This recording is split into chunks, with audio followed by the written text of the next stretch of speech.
When we speak about the gospel, we speak of who Jesus is, we speak of what Jesus has done, we speak of the implication of knowing who Jesus is and what he has done, and then we speak of the requirement of becoming a witness. When this four is in place, then the full scope of the gospel has been communicated. And so for tonight, because we are in the Holy Week, the season of Easter, I want us to look at the finished works of Christ and the implications of the finished works. Now, for salvation, our focus will be based on death, burial, and resurrection, right? But for eternal, victorious existence, the scope is a big brother. And I'm going to deal with the full scope of the works of Jesus Christ. When you study the works of Jesus, there are two components to the work of Jesus. There's what we call the finished works, and there's what we call the final work. The final work is what Jesus will do at the second coming, because the works of Jesus are not yet finished. But at touching your salvation and your victorious living, it's finished. But there's yet another work that is coming to do. So when we look at the scope of the works of Jesus, we are looking at the finished works, and then we'll look at the final work. The finished work holistically encompasses, number one, his incarnation. Number two, his sinless life. Number three, his public ministry. Number four, his death.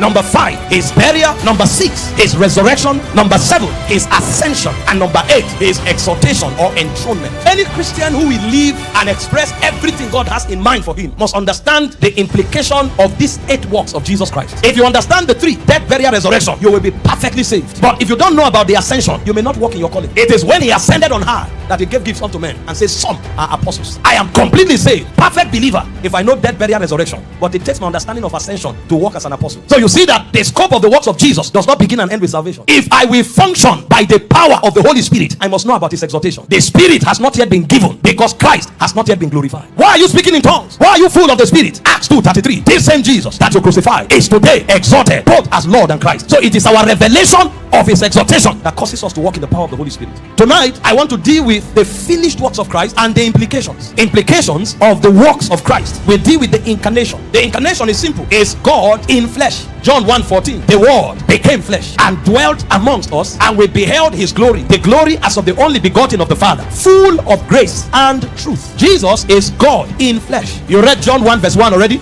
In the beginning was the Word. The Word was with God. The Word was God. So the Word that was God in verse 14 became flesh and dwelt amongst us. In 2 Timothy 3:16, he said, without any controversy, great is the mystery of godliness. He said, God was manifest in the flesh. You know, the things God does are important, but they become a blessing to you when you know why. That's why every aspect of doctrine must be explained such that people know what it entails. They know why it was instituted. It's in knowing why that you know your blessing, and then they know how to walk in it. So why is the incarnation important? Number one, like I began to teach, God became apparent for the first time so that he can be known and known completely. Before Jesus came, we knew parts of God. Our knowledge of God was disjointed. We could glean from prophetic words, we could glean from doctrine, but we didn't have a holistic picture of the essence, the character, and the power of God until Jesus came. So when he came to reveal God. He said, God who at sundry times, Hebrews 1:3, quoted already, and in diverse manners spake in time past unto the fathers by the prophet. But in this last day,